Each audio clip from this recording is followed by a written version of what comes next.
ॐ अज्ञानतिमिरन्धस्य ज्ञानाञ्जनशलाकया चक्षुरुन्मीलितं देव तस्मै श्रीगुरुवे नमः।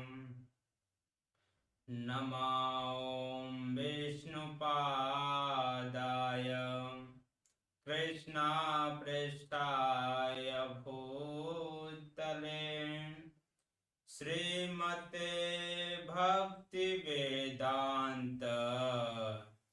स्वामी इति नामिने। नमस्ते सारस्वती देवी गौरवाणी प्रचारिणे निर्विशेष शून्यवादी पाश्चात्यदेशतारिणे। नमो महावदान्याय कृष्ण प्रेम प्रदायिते कृष्णाय कृष्ण चैतन्य नाम्ने गौर इति से नमः। हे कृष्ण करुणा सिंधु दीनबंधु जगत्पते गोपेश गोपिकाकांत राधाकांत नमस्तुते। तप्त कांचन्य गौरांगी राधे वृंदावनेश्वरी वृषभानुसुते देवी प्रणमामि हरिप्रिये। जय श्री कृष्ण चैतन्य प्रभु नित्यानंद श्री अद्वैत गदाधर शिवासादि गौर भक्तवृंद। हरे कृष्णा कृष्णा कृष्णा हरे हरे हरे राम राम राम हरे हरे। तो हरे कृष्णा, दंडवत प्रणाम। परम सौभाग्य है कि हम लोग भगवान की कृपा से भगवत कथा का श्रवण करने का अवसर प्राप्त हुआ है। क्योंकि कहा गया है प्राय ने कलयुग में प्राय लोग अल्पायु हो गए। अल्पायु होने के साथ साथ मंद बुद्धि होंगे, उनकी बुद्धि सही से काम नहीं करेगी। क्योंकि आजकल के बुद्धि इतना भ्रष्ट हो चुका है कि उनको समझ में नहीं आता है कि हमारा भला किसमें है। लोग अगर कोई चीज रास्ता अगर उन्हें बताना भी चाहे तो उन्हें लगता है ये मेरे साथ या ये इसका कोई चाल है जो हमें डिग्रेड करना चाह रहा है। ये हमारी ये बुद्धि हो चुकी है। बिकॉज हमारी बुद्धि इतने पाप कामों में लग चुका है तो जो स्वयं ही वो उसका एहसास नहीं है कि वो पाप कर रहा है। जैसे अभी का समय जो है, किसी पापी व्यक्ति या किसी नशा करने वाला व्यक्ति पूछेगा कि नशा पीना सही है, डायरेक्ट कहेगा यस, मेरे नजर में नशा करना बेटर है। एक चोरी करने वाला व्यक्ति से पूछिएगा क्या चोरी करना सही है, तो कहेगा यस, चोरी करना बेटर है, बाकी सब गलत है। आजकल का हमारा ये बुद्धि हो चुका हम लोग चैतन्य महाप्रभु की कृपा से, श्रील प्रभुपाद जी की कृपा से हम इस अवगुण से बचे हुए हैं। हमारा बुद्धि ठीक से काम कर रहा है। ये जीवन का सबसे बड़ा एक तरह मानिए कि आप जीवन में सक्सेस होने का एक सबसे बड़ा कुंजी आपको मिला है। आपका एटलीस्ट मन जो बुद्धि है आपका वश में है, एटलीस्ट आपको तो ये पता चल पा रहा है। क्योंकि मरते समय गंगापुत्र भीष्म से पूछा गया कि आपकी अंतिम कोई इच्छा है, तो गंगापुत्र भीष्म कहते हैं कि मेरी कोई इच्छा नहीं है, बस एक इच्छा है कि हम अपनी कन्या का विवाह आपके साथ करना है। स्वयं गंगापुत्र भीष्म इस बात को कहते हैं। तो उसमें भगवान श्री कृष्ण कहते हैं कि पितामह आपने तो अखंड ब्रह्मचर्य का पालन किया है, तो आपकी कन्या कहाँ चाहिए? क्या मतलब चल रहा है? तो उस समय कहती है, स्वयं पितामह कहते हैं कि केशव, मैं अपनी मति रूपी कन्या को आपके हवाले करता हूँ, आपको मैं समर्पित करता हूँ। मेरा मति जो है किसी में आज तक लगा नहीं, इसलिए मेरी मति जो है कुमारी है, जो मैं आपको वर के रूप में अपने मति के लिए, अपनी पुत्री, अपनी कन्या के लिए चयन करता हूँ, अतः आप इसको ग्रहण करें। तब गंगा स्वयं भगवान श्री कृष्ण परम प्रसन्न हो जाते हैं, कहते हैं वास्तव में आपकी कन्या क्या कह सकते हैं, मेरी योग्य है, मैं उसको स्वीकार करूंगा। लेकिन वहां पे कहते हैं कि आपकी कन्या को मैं पसंद हूं। तब वहां पे गंगापुत्र भीष्म लोरी गाते हैं कि कृष्ण आपको कौन है ऐसी कन्या है जो आपको पसंद नहीं करेगी? आपका रूप इतना है, त्रिभुवन को मोहित करने वाली है। आपका वैभव इतना है कि कुबेर भी जिसके सामने क्या कहते हैं, भिक्षाटन करने के लिए सोचते हैं। तो आप जैसे उत्तम वर्ग की खोज मेरी कन्या काफी वर्षों से तलाश कर रही थी, लेकिन आज जाके उस तलाश को पूरा हुआ। इसलिए आज तक किसी और के पास इसका मन ही नहीं लगा, किसी और के पास ये गया ही। इसके माध्यम से गंगापुत्र भीष्म वहां एकत्रित जितने भी राजा महाराजा, ऋषिगण, संतगण सब थे, उन लोगों को ये बताना चाह रहे थे कि अपनी मति रूपी जो कन्या है उसको संभाल कर रखिए, क्योंकि जब आप उसको संभाल कर नहीं रखिएगा तो किसी और में उसको अपना मन लगा देगा। अब वो जैसा ही वो किसी और में मन लगाएगा तो निश्चित ही वो अपने आप गलत वस्तु में ही मन लगाएगा। इसलिए मति को केवल और केवल कृष्ण में ही लगाना चाहिए। कृष्ण के अलावा आप कहीं भी अपने मति को लगाते हैं, आपको मति को रियल सेटिस्फैक्शन तो नहीं मिलेगा, जितना को सेटिस्फाई नहीं होगा उतना का उसको ज्यादा दुख मिलेगा। इसलिए हम लोग गंगापुत्र भीष्म के इस मतलब गुण ज्ञान को अपने जीवन में धारण करें और अपने मति रूपी जो कन्या है उसको कहीं और ना लगाकर केवल और केवल भगवान में लगा। मति मतलब क्या है? मति मतलब मेरा मन है, मन को केवल और केवल भगवान की सेवा में जब लगाते हैं तब मेरी मति रूपी कन्या एक इच्छित होती है। तो संसार में देखते हैं जहाँ 10 जगह आपका मन अगर लग रहा है, भटक रहा है, 10 जगह अपने मन को लगा रहे हैं, इसका मतलब क्या है?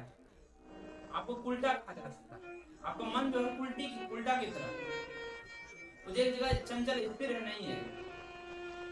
लेकिन हम लोग को प्रयास करना चाहिए अपने मन को एकत्र करके भगवान की सेवा में लगा, भगवान का नाम लेना, भगवान की कथा सुनना और तो कहते हैं भगवान की जो दिव्य लीलाओं का कहते हैं पाठ जो करते हैं, जो भगवत गीता हो गया, भागवत हो गया, ऐसे दिव्य ग्रंथों का जब हम पाठ करते हैं तो हमारी मति रूपी जो कन्या है थोड़ा बहुत कुछ स्टेबल रह सकती है। हमें ऐसा प्रयास करना चाहिए। जब हम प्रयास करेंगे एक सर्टेन समय ऐसा आएगा जहाँ पे हम ये सहज स्वीकार कर लेंगे कि भगवान हम पर उस टाइम उस समय इतना कृपा बरसा देंगे कि हम लोग इस जो मति रूपी कन्या भी इतना चंचल है,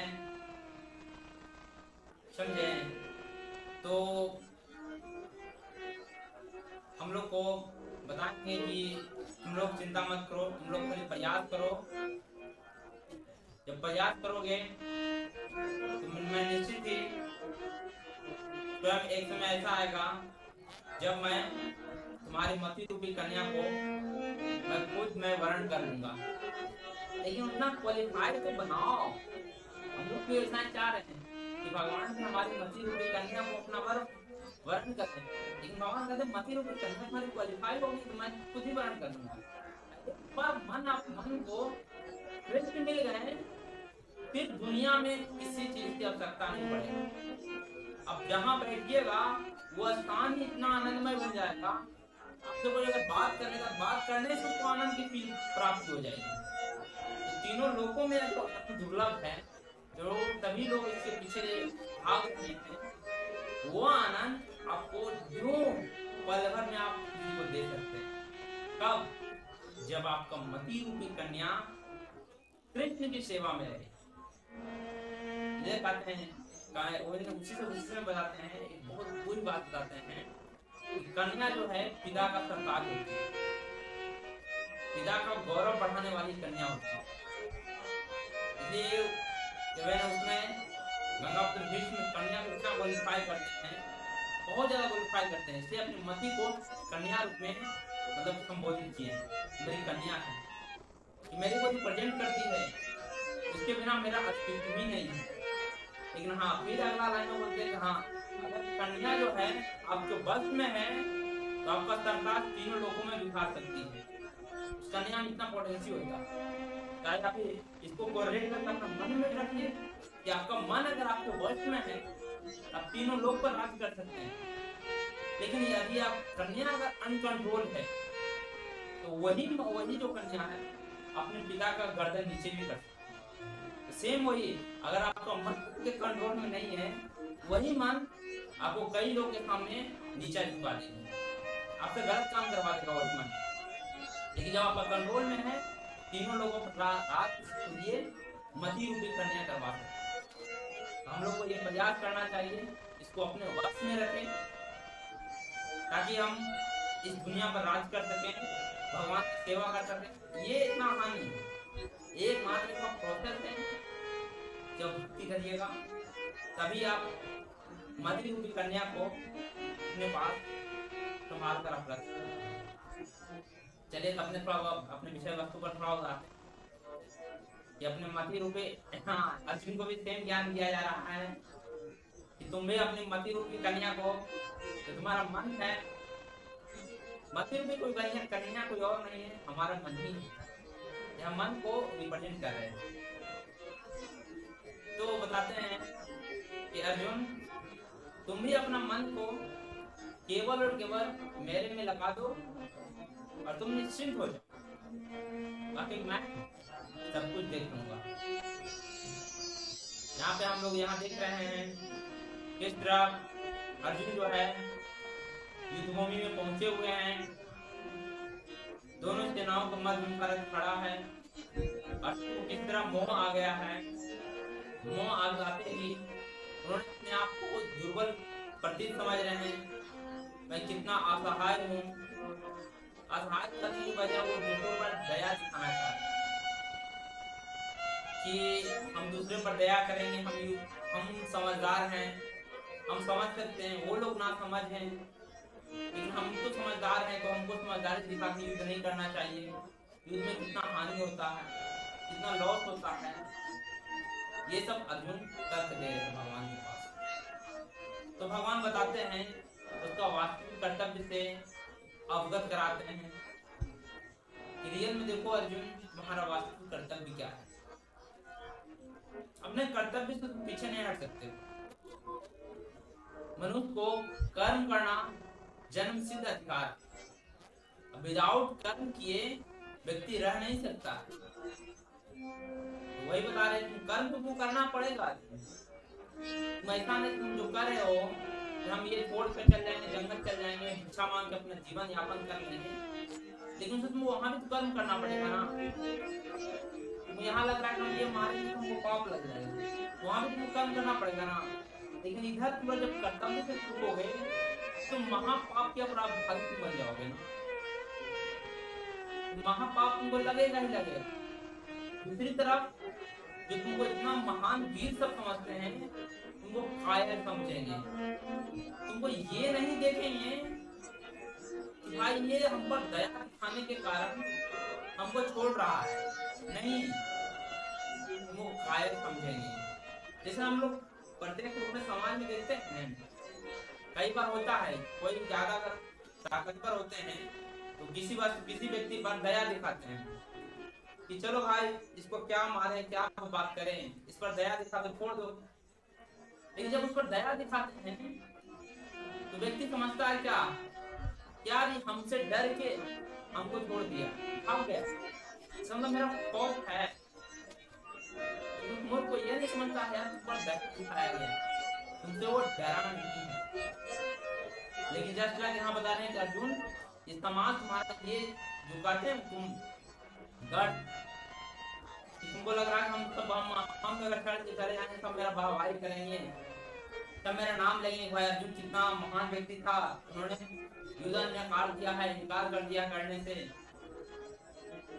नहीं, ऐसा नहीं होगा, तुम्हारी इतनी बदनामी होगी तुम फिर कुछ जीना फिर अपने आप को दुष्कर मान जाओगे, फिर जी अपने आप को धिक्कार करोगे कि हम जी क्यों रहे, इसलिए तुम्हें ये सब शोभा नहीं देता। हम वास्तव में यहाँ भगवान इतना समझाने कितना बता रहे हैं, बस तुम अर्जुन तुम्हारा कर्तव्य को हम रिवील कर रहे हैं। हम लोग का वही है, हम लोग अपना वास्तविक कर्तव्य भूल चुके हैं। इसे बार बार जब सुनेंगे, बार बार जब मनन करते हैं, बार बार जब कथा सुनते हैं, बार बार जब भगवान के नाम को जपते हैं, तब जाकर हमारा स्वरूप थोड़ा बहुत रिवील होता है कि हम वास्तव में हम शरीर नहीं आत्मा है। आत्मा का जन्मसिद्ध अधिकार है परमात्मा की सेवा करना। लेकिन आत्मा जब बॉडी में जब जैसे आया है, जैसा ही पहुंचा है, वो इस पंच भौतिक जैसे शरीर में पहुंचा है तो पांच भूत पकड़ लिया, पांच भूत इतना जोर से उसको जकड़ा हुआ है, बेचारा चाहकर भी उससे आगे सोच नहीं पाता, ये स्थिति हो गया। तब वहां भगवान बताते हैं, भगवान का स्वयं कहते हैं कि जिन जिन महायोद्धाओं ने तुम्हारे नाम तुम्हारे यश को सम्मानित दिया है, वे सोचेंगे कि तुम डर के मारे युद्ध छोड़ दिया है, इस तरह तुम्हें तुच्छ मानेंगे। लोग जैसे तुम्हारे वीरता को लोग यश गान करते थे, भाई अर्जुन गांडीवधारी है, उसके सामने आज तक कोई ठहर नहीं सकता है। जब वो लोग जब ऐसा पता चलेगा तुमको कायर समझेंगे, तुमको तुच्छ समझकर कोई वैल्यू नहीं देंगे। तनिक याद करो अर्जुन, उस स्थिति में तुम क्या करोगे, बताओ अर्जुन। आगे इसी को फिर प्रभुपाद जी बहुत तात्पर्य में अपना शब्द में समझाते हैं, उसमें बताते हैं कि भगवान कृष्ण अर्जुन को अपना निर्णय सुना रहे हैं। तुम यह मत सोचो कि दुर्योधन, कर्ण तथा अन्य समकालीन महारथी ये सोचेंगे तुम्हारे भाइयों तथा पितामह पर दया करके युद्ध भूमि छोड़ दिया है। तो मैं बताया ना आपको, वो लोग बता स्वयं भगवान बता रहे, देखो तुमको ऐसा लग रहा है ना भाई दुर्योधन है या फिर हमारे जो कर्ण है या फिर हमारे पितामह है, गुरुजन है, इतने मतलब रिस्पेक्टेड लोग हैं, तो अर्जुन को थोड़ा बहुत दया आ गया इसलिए युद्ध करने से नकार दिया। कोई ऐसा नहीं सोचेंगे, वो सिर्फ ये सोचेंगे अर्जुन अपने प्राण बचाने के भय से युद्ध भूमि छोड़ के भाग गया। जब सोच लो अर्जुन, जब तुम पर ऐसा इल्जाम लगेगा तो तुम्हारा क्या हश्र होगा। इस प्रकार उनकी दृष्टि तुम्हारे प्रति जो सम्मान होगा सब धूल में मिल जाएगा। कई बार होता है ना, हम जिसको बहुत रिस्पेक्ट करते हैं तो हो सकता है वो हमको मतलब अपने बड़प्पन के लिए और हम नम्र बन जाता है। तो नम्र बनता है तो हम समझते हैं यार उसका ये कमजोरी है। ये वास्तव में हम सबका आज तक देखिए अभी का समय ये चलते नहीं आ रहा है। कई बार हम लोग सुनते हैं तो लगता है कि ठीक है ऐसा चीज हो रहा है, लेकिन ये द्वापर युग से ही चलते आ रहा है। वर्तमान स्थिति में कोई कुछ किसी पर दया दिखा देता है चाहे या फिर पीछे हट जाता है तो हम लोग सीधे सोचते हैं यार ये कायर होगा, इसके पास शक्ति नहीं होगा इसलिए ऐसा कर रहा है। नहीं तो फलाना व्यक्ति भिड़ने में चुटकी में समा एक गति है, भिड़ सकते थे। ये मनोभावना अभी के मनुष्यों में हो चुका है। लेकिन वहां बता रहे हैं तो भाई देखो अर्जुन, ऐसा तुमको तुम्हारे साथ अगर ऐसा होगा तुम जी पाओगे? जैसे देख रहे यहाँ से हमको पता चल रहा है कि भाई ये इस प्रकार को छल कपट की जो जो प्रपंच की जो सीमाएं हैं आज से नहीं चलती आ रही है। कब से चली आ रही है? जब से स्वयं ये घटना हो रहा था उसी में चलते आ रहा है।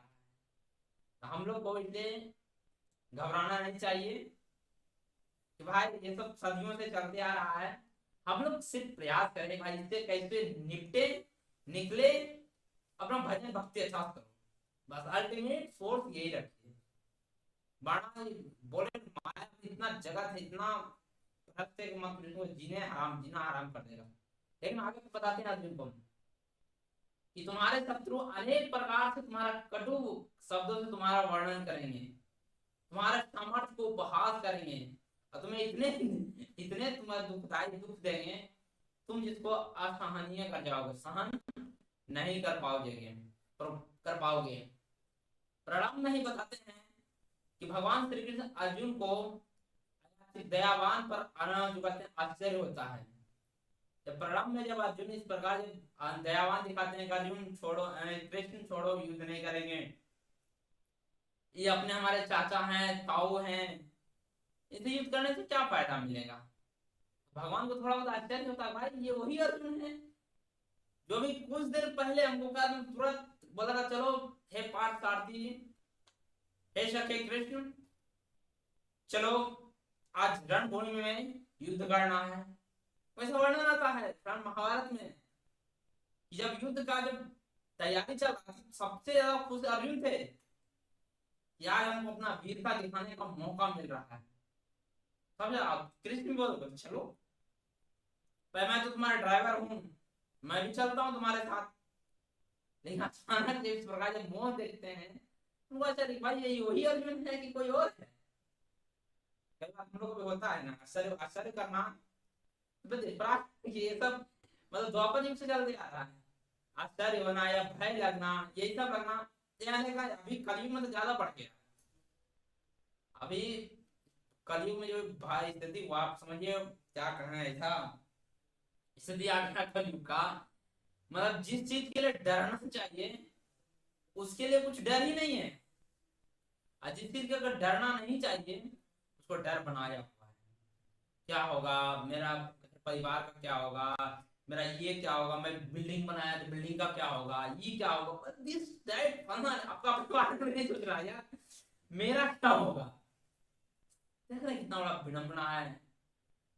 व्यक्ति अपने बारे में नहीं सोच रहा है कि भाई मेरा क्या होगा, वो सिर्फ ये सोच रहा है भाई इसका क्या होगा उसका क्या होगा ये सब क्या होगा, बस यही सोचने में संलग्न है। वास्तव में जीवन का वास्तविक लक्ष्य को समझना है पहले कुछ चीज को समझो, पहले अपने आप के बारे में सोचो। हम जिसके लिए इतना पाप कर रहे हैं, इतना हम अपराध कर रहे हैं, इतना गलत काम कर रहे हैं, किसके लिए कर रहे हैं? किसके लिए कर रहे हैं बात सोचिए। आप ऐसा कर सकते हैं कोई जैसे आजकल मैंने बड़का प्रधानमंत्री बने, आप प्रधानमंत्री के पोस्ट पर चले गए, आपने पूरा चेक पर चेक साइन भर रहा है 1 करोड़ 2 करोड़ 1 लाख 2 लाख पूरा साइन भर दिया, पूरा जितना आपको इच्छा है सबको डोनेट करा दे रहे हैं। लेकिन जब मरने की बारी आई तो आप कह सकते हैं भाई मैंने इतना सेवा किया हूँ, इतना सेवा किया हूँ, थोड़ा एक हमको भी दे दो जिसको हम ले जा सकते हैं। इतना करोड़ों दान दिया है हमको 1 रुपया का दे दो जिसको हम अपने साथ ले जा सकते हैं। क्या ले जा सकते हैं आप? जिसके लिए आपने सब कुछ किया था तो आपको यही रखेगा। अब ऐसा नहीं है कि हम नेक्स्ट जन्म जिएगा तो कहिएगा ओ पूर्व जन्म में हम इस देश का प्रधानमंत्री थे, हमको अभी प्रधानमंत्री का पोस्ट चाहिए, क्या आपको मिलेगा? नहीं मिलेगा। क्या कहा है? तुम्हारे जैसा जो बहुत आए हैं, तुम साइड और किधर लाइन में लगो, फिर से तुम खड़ा हो मंत्री में, तब बात भगवान आज भरोसे होगा, देखा जाए। इसी में ये एडवांसमेंट क्या है कि आप अगर क्या कर सकते हैं,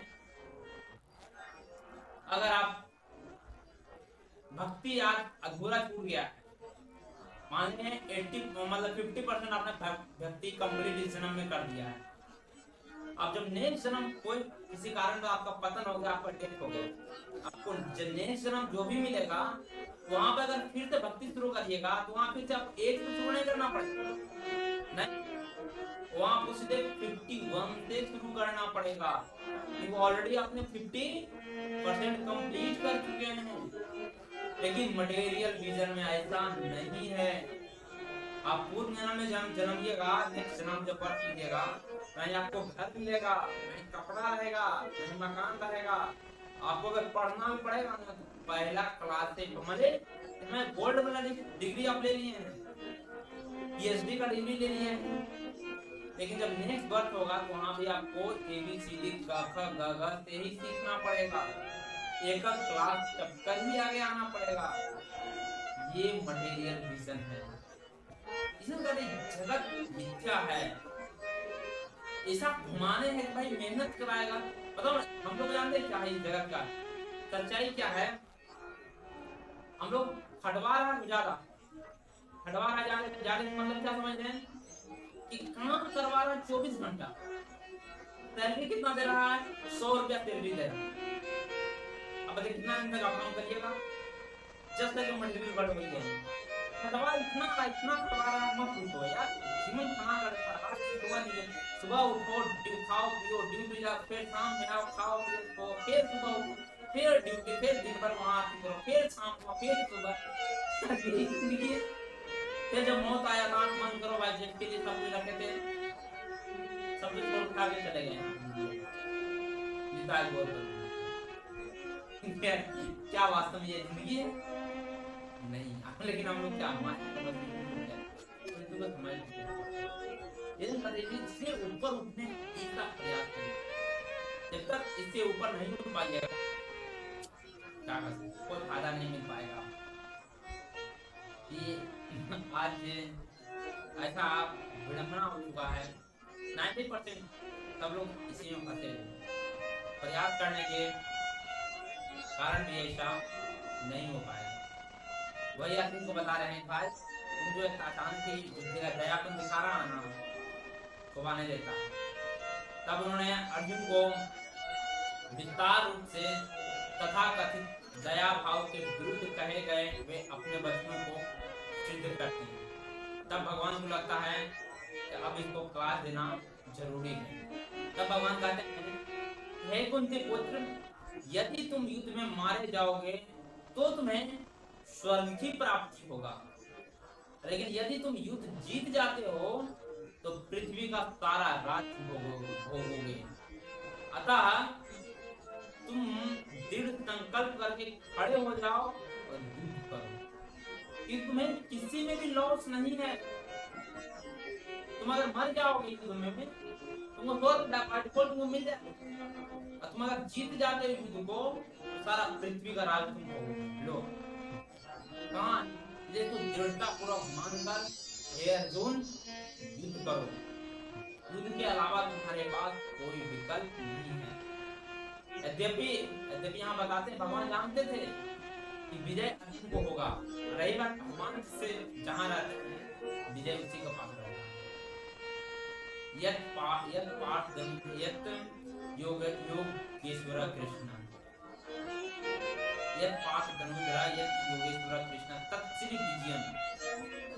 मतलब कहते हैं जहाँ पे धनुधर अर्जुन है, जहाँ पे स्वयं भगवान श्री कृष्ण है, वहाँ पे विजय निश्चित ही है। विजय वहीं रहेगा और कहीं नहीं जा सकता।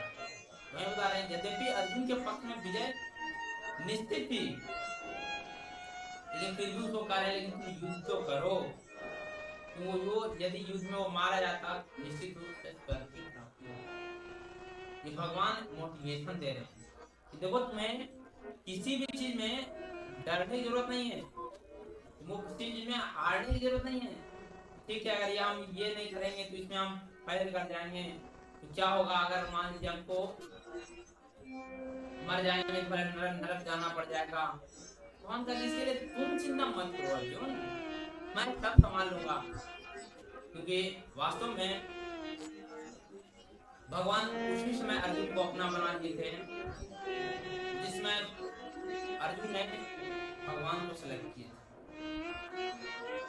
उसी समय कृष्ण जो है अर्जुन को अपना बना दिया।